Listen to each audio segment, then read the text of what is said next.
turi kumwe n'umumenyeshamakuru akaba yarabaye n'umukinnyi wa siporo ufite ibintu byinshi Arsène BUCUTI. Urakoze cyane Patrick, mbarakoze abakunzi ba Open Mic kuri Agira. Je rero no hanura abantu so gupfa gushinga ikinyamakuru, nivyo abantu turakeneye amakuru. Mugabo ubu narafashe n'ingingo. Ndakora mu kinyamakuru. Ariko nkazoba netre et professionnel. Ivyo ntakoze kera muri kahise bitomoye ku murongo. Nakanya kaza ko kubitomora. Shatse kubwira rero kwamana n'umugore wanje. Kubwaho ni karite ni defo. Biravana nabo ukungene bavyitse. Okay, umugore wanje ndafise droit yo kuba secrétaire wanje. Aha, niho cyo bashaka kumenya yuko BUCUTI arafise babimenya gute? Nishira hamwe. Jewe nyene ndi company. Uranyumva? Company BUCUTI. Urumva? Turi kumwe gamze. Ndakunda kumva. Jewe kwamana n'umukenyezi wanje. Ni ibintu bisanzwe. Umugore wanje tugumana canke tuvana. Elle fait partie de mon histoire. C'est bien non? Afise abana babiri. Vidale, Nadale. No gatandatu ndashaka, wa gatatu ndashaka kumwita Sandale. Good. Ni vyiza kuya kuko nawe uzejo.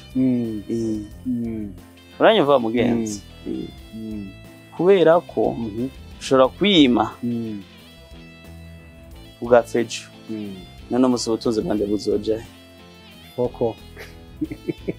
Uronse Patrick ni wihe. Yeah. Ni wiyimika ibintu kujya ukarenza urugero. Naho tambaje ibyo nkunda je ndakunda gutembera. Ndakunda no muziki no gufungura. Gufungura naragabanije. Hafungura umuntu akenye. Nabihamira kera. Ubu ni ivyo shaka. Lago. Ubu kera nari brand ambassador wa Lago na Jari ariko ubu ni vraiment ngiye tuno dusanzwe. Gusa umugode imbere umunsi no shaka kurenga utagishije kakara.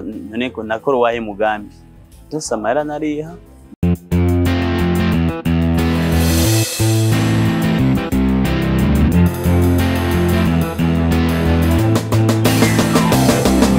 Yes, bakunze Open Mic. Unemize Patrick, turi kumwe n'umumenyeshamakuru akaba yarabaye n'umukinnyi wa siporo ufite ibintu byinshi Arsène BUCUTI. Yego. Ukaba uri musanzwe ukora ibintu byinshi. Ndakora mukije. Urakoze cyane Patrick, mbarakoze cyane abakunzi ba Open Mic kuri Agira. Wambaye neza. Murakoze cyane. Nkunda kubona gake wambaye costume. Ariko uraberewe cyane. Urakoze cyane. Nyakugira Imana, nyakugira ibintu. Directeur wa Iteka Fm. Yego, murakoze cyane. Nivyo maze umunsi ngenywe gutwara Iteka FM, naratwaye n'ibindi binyamakuru nka Black FM. Yego, nayo maze ko amezi 6 niyo twatwumvikanye. Hariho ijo magazine navuga yuko nkirimo. Hakaba na Iteka FM ngiye kumaramo imyaka 2. Nibaza ko kibaye nyishego. Wari yikoramo ukora oya nzomaramo imyaka 2. Uzomaramo imyaka 2. Agakontra kameze neza. Ubu rero narahinduye kubera iki? Nagusiguriye muri Black FM. Nanuse umugambo wo kuhubaka mugabo asinya contrat de 6 mois. Nta deni bamfitiye kandi bampemba neza. Inshuro zirenga 5 yaho nahora. Ivyo rero Patrick ku muntu akeneye ubuzima, akeneye kugura amatongo, afise abana. Umuntu araba haruta hanze. Sinuva umuntu yashavuriye umuntu yahendiye ibibanza ma ONG. Sivyo? Rero nasubiyemo muri ejo je sinahavuye. Narabivugaye nabo muri Iteka ndababwira yuko uzorukuri kigani. Bakere ko dukorana. Erega mwe mubibonye ubu ariko twatagiye ganira mvuye muri Black FM. Kwa gatandatu. Kuri ico kibazo mbajije yuko mpindura amaradio. Ubwa mbere abantu botandukanye igena yahindura ndi muri adolescence. Nuko nariko ndirondetse ndondera kibanza nanje kandi ico gihe no musaba jeune journaliste nitwe twaboneye izuba tubereka ko bishoboka none narasomba je tungabo Tarsis kuvuga makuru y'inkino narasomba Singa ico gihe narasomba Desire Tungimana narasomba Steve Derrick narasomba ujya Claude bavuga siko ariko narubahuye abajene barabona yuko ari undi mujene ashobora kuvuga amakuru y'inkino sivyo muri sport vyari bigoye ubu naho nkuze ninde yarazi kwanza ko nzo mu directeur bambona nk'umuhemsi asanzwe umuntu irenganira peut-être babibaza ko atana kazoza nifitiye arimo nakanyenga garakanyaci bito ko mwisite ariko maze ko ibintu byinshi maze kugira ama evenement menshi ga mu Burundi maze kurangira ama sponsor abajene benshi n'ama equipe maze gushingisha amatara hanatari none ndakubaza urabironkera akanya ndabironkera akanya kubera ko jewe ubwa mbere ndumuhuza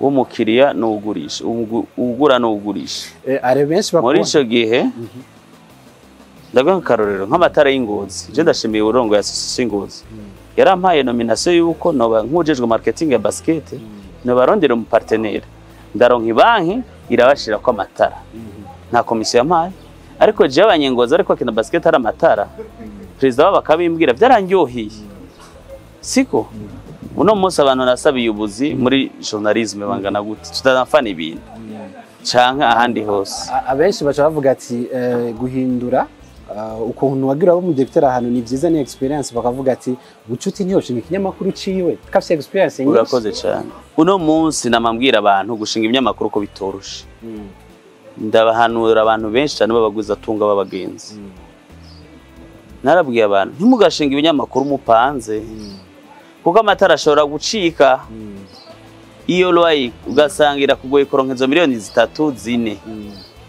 ni vyiza rero ko abantu bashinga ibinyamakuru bo banza bakagira ico bita business plan siko bakagira iyo business plan bakamenya uburyo aho buva no musi ntukabone Patrick yashinze ikinyamakuru ngo nawe uco gishinga siko birasaba umuhamagaro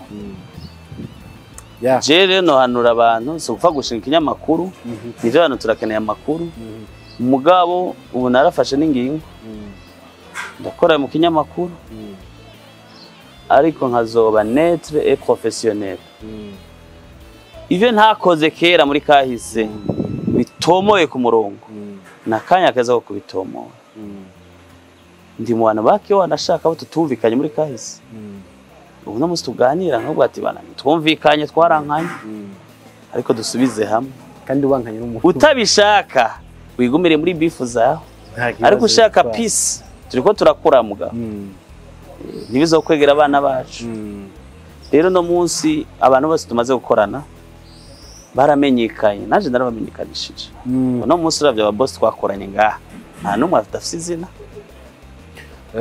nico ari kindi ubundi umuntu yambagije namwe ati bamushikira wambariza bucuti hari kenshi tukunda kubona muri kumwe na madamu wawe cyane muri business abenshi bakavuga ati eske madamu wiwe akora iki muri rusange ko bama bari kumwe mama Nadia ababikubaza n'abaseribateri igitoma twamana na madamu gute oya ababikubaza ngo je na madamu donc bavuga ni urukundo rwinshi canke bimeze gute muri rusange okay jewe Arsène BUCUTI narabayeho mu bukene periode ndigomba ndigire mariage umugore wanje turagera twubaka inzu tumaze kuyubaka bavuze ngo nayubatse muhiri wacu muhiri wawe nta parcelle wagize go ufise parcelle 3 ziwawe BUCUTI ego siko cyase kwereka rero ivyo twokora vyose abantu bategezwa kuvuga gushika no munsi umugore wanje tugumana canke tuvana elle fait partie de mon histoire c'est bien non afise abana babiri Vidale Nadale no gatandatu ndashaka kumwita Sandale urumva jamazina yanje bari modale nk'uwitwa Nadine nanje Arsène BUCUTI bicabiba Nadale umukinyi mwana wa kabiri yitwa Vidal shatse kubwira rero kwamana n'umugore wanje kubwaho ni karite ni defo biravana nabo ukungene bavyitse okay umugore wanje ndafise droit yo kuba secrétaire wanje niho cyo bashaka kumenya yuko BUCUTI arafise company nishira hamwe jewe nyene ndi company uranyumva company BUCUTI urumva turi kumwe gamze ndakunda kumva jewe kwamana n'umukenyezi wanje ni ibintu bisanzwe kuko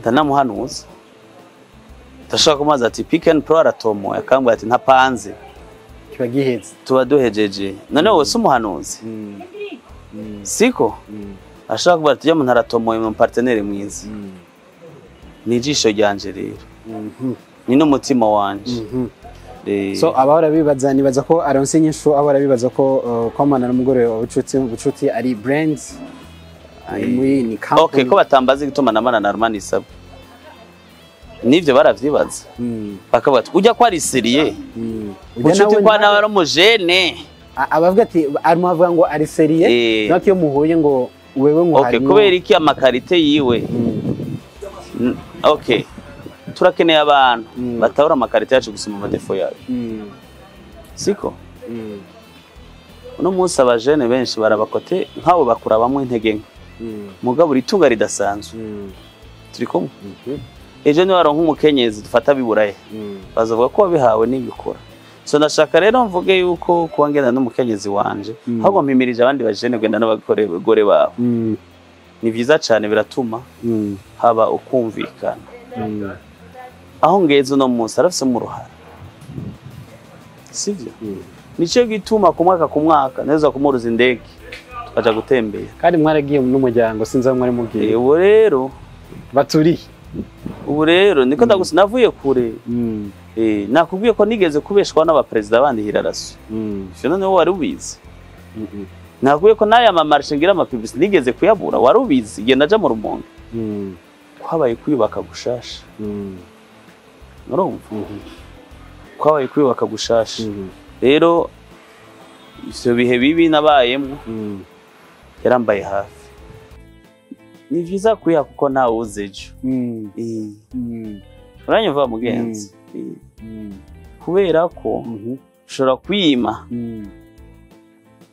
ugapfejo none musi ubutunzi bwande buzoja koko uronse Patrick niwihe niwiyimika ibintu kujya ukarenza urugero kurenza urugero baye nico gituma misi yose ubona jewe mbaye nk'umwami sinavuga umwami nkagujya ko abahwa babazwe je ntahantu mba ndi kuri comptoir ndi jenyene mba ndi kumera abantu bantera inkuru bucuti birashobora gushika kugira stress ugashavura uko stress ndashavura iyo nahemukiye n'umuntu nafashije cyane ibintu byinshi c'est normal ivyo birashika ico kiranstressa ego naregze stress igihe nahebwa n'umukobwa twakundana yagiye kwa muri Australia ari gari hari le 2 octobre muri 2010 umaranye ngara twayebanye inshuro 40 kubera umukobwa nkenye ntiyankunda byatumye nkora cyane umunyarwandakazi bwaba muri Australia ari office note ya chazi buganya hara menshi igihumbi cico gihe turi muri secondaire none nko ndakina basket kuri libre twariha umunyeshuri asanzwe ari 60 je kwera nakina nari 28000 32000 niyo naca ntanga 28000 Chris yandi ndonka amakuru inkene ngiye ku matere nari umwana ubaho cyane shumaye banyiciro 40 mu buzima bwawe yego niyahe vision office uvuga ati uno musi ndiko ndakorera Iteka Fm ariko ndafite vision muri passo yanje ya journalisme vision yanje ari kintu nkunda kuvuga kirazira guhemukira umuntu ataraguye mu kiro ndifuza ko yanyizeye no mpare zirita nziza turi kumwe ndifuza gushimisha umuntu yampaye akazi ndifuza kuba umuntu ataje gutanga igicuka kiba haje gukora yego ndifuza ko wambona example ku bantu ntwara ndifuza yuko amanyanga canka ibintu bibi byo byaranshikiye nabikosora hariho n'akantu bahora bibaza ati ubucuti arakunda cyane kuri tele nimba ukunda gukora ibintu bya sport pana urakunda cyane gushika kuri tele eske DG directeur azoraranka wa mwanya araronka kushika kuri tele directeur izombaza no kuba MC kuri basket cyangwa kuri rally ngiye nari directeur nabikora cyakuja kuri tele nagusigura kuri tele n'ubuzima bw'iwanje sivyo gusa abantu baca bavuga ati directeur abayicaye mu biro kwa kundi reka ndagusigurira je kagigenda amamoto ntanahemba narafata imoto kanje kuraba handball sivyo nkaraba basket nkaraba volley nkaraba football ubu niyo ndonse igitoro ndaja kubibuga byose sivyo rero nakusiguriye kugendana n'aba sportif kuyaga nabo nashima nta mupereza no mwatogwa tutaraganira turaganira akambwira imigambi afise atsindwa mba nayumvise sivyo je rero nasubira ko sport ari ubuzima bwanje kubibuga n'ivyo nkora nta kazi ka leta nkora nta muntu novuga ngo aramvugira ngo ubwira bampa akazi rero bijya n'ivyo nikora vya sport Patrick yego so dusoze ikiganiro nike kajambo ubwira abakunzi abakunzi bagukunda Bucuti ukungene wimereye vraiment avuga ati je vraiment ndahimbagwa ndi kumwe na Arsène Bucuti kandi je n'abagwiza atunga benshi abagwiza atunga kwa tuzinanye je ndi umuntu ndi honnête sobaza abantu maze gukora simbesha kuko mvuga ati ndamubesha ejo naho sinzofungura nico gituma naho umuntu yogenda akabwira umu boss ati boss banyita babalawo barazi ko ntabesha barazi kandi ko inyungu ndayironka mu nyuma pana ubwo nyine ico nobwira abankunda nukuri abantu benshi barankunda abanyanka nabo n'abantu tudatahura na canke tutaraganira sivyo mugabo biva ku kamenyero cyane kumenyerana n'abantu sivyiza iyo abantu bamenyereye cyane baragusuzugura turi kumwe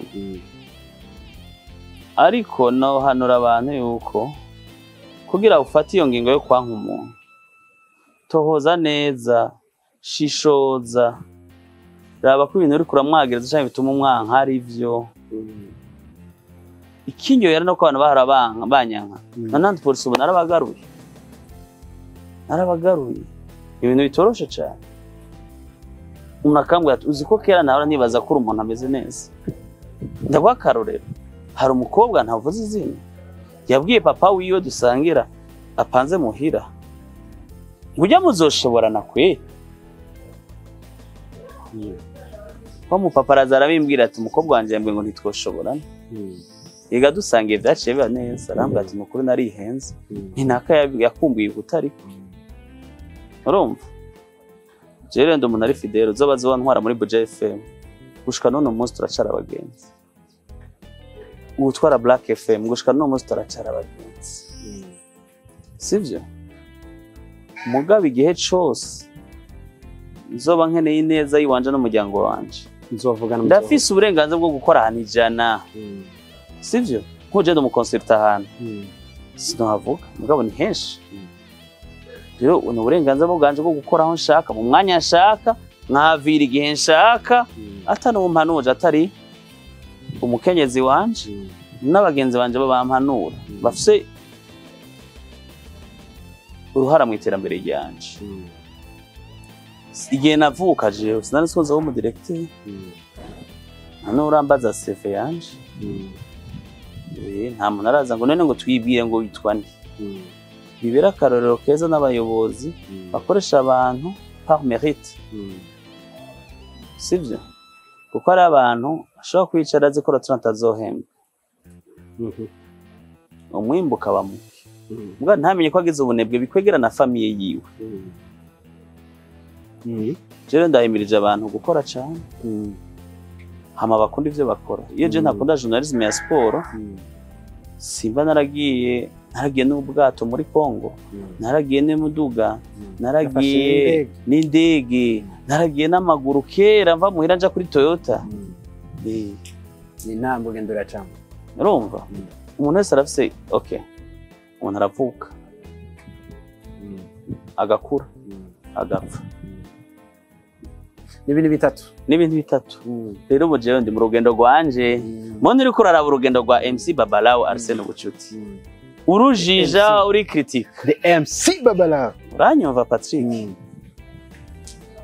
abo dukunda twese ntibitaba Imana none bagiye bitaba Imana ntibaba bafise indoto ntibaba bafise imigambi nanje rero muri iki gihe nkiri ku isi umugana w'abarivyo wa Saint Dominique ati ko ngihema so kubanyohe so reka nabashimiye Arsène Bucuti bandanye umuyobozi mwiza kwiraje shasha tukubwira felicitation ni Iteka Fm Iteka FM niko abajournaliste beza ba sport ni benshi bavuga siporo bayitwa Arsène Mukunde Fefe na Steve Gateretse nibo ba mbere bananyiyumviriye ko twakorana barabipropose n'abayobozi babo ariko nari nafashe ropo kumanza kuruka gato ndababwira ati mukeneye yuko jewe zadukorane imberera ngume no Ejo magazine